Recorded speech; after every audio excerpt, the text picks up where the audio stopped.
ningependa niwaelezee mradi wetu ukoje na ni kwa nini tunaona ni muhimu sana nyinyi mahali hapa na huu mradi muuchukue.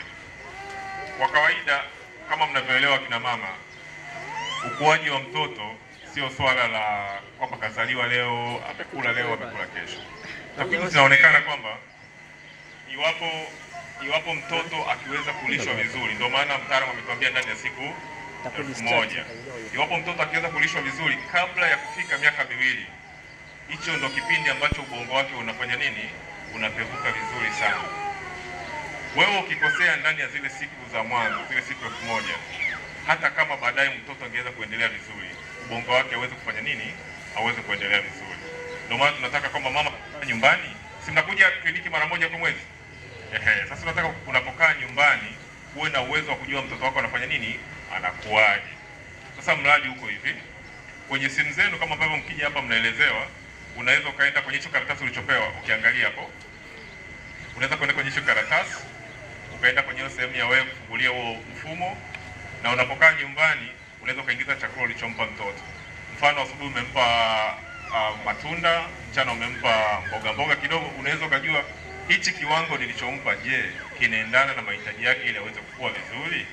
Mfano umemnyonyesha mara 5 kwa siku, mara 6 kwa siku, mfumo utakwambia kwamba kulingana na umri wa mwanao unatakiwa mnyonyeshe mara 8.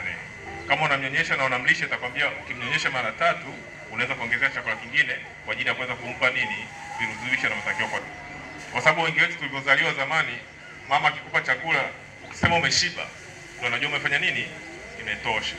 Lakini sasa tumegundua kwamba sio. Mganga Mfawidhi ametuambia katika watoto 3 Tanzania, mmoja amefanya nini, amedumaa. Na udumavu wengi tunaangalia katoto ni kafupi, si ndio? Lakini udumavu ambao ni mbaya sana na ambao hauonekani kwa macho ni udumavu wa nini, wa ubongo.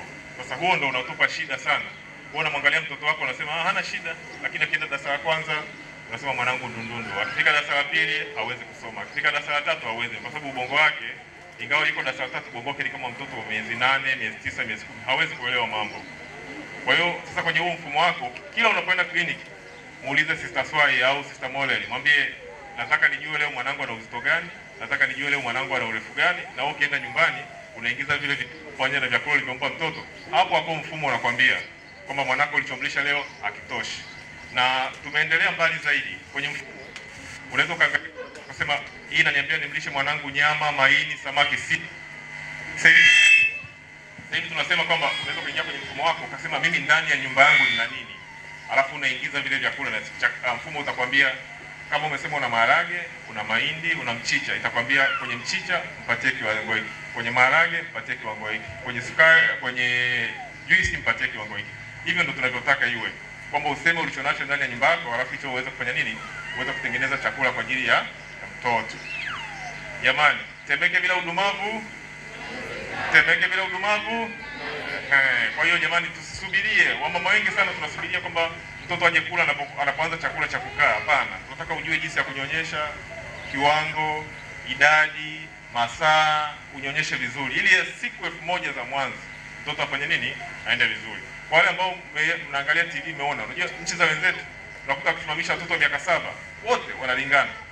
Wote. Lakini kwetu tunaweza kukuta mmoja mrefu, mmoja mfupi, mmoja hawezi kusimama, kwa sababu tatizo ni nini? Ni lishe. Sawa jamani? Kwa hiyo ninachowataka wale waliotoka vituo ambavyo tumewaalika vituo vingine kwenye vituo vyenu, tunachoomba tutakwenda kufanya ni kwamba mganga mkuu ameturuhusu mfumo tuuzindue kwenye vile vituo 5 vya majaribio vya mwanzo, tumefanya vizuri.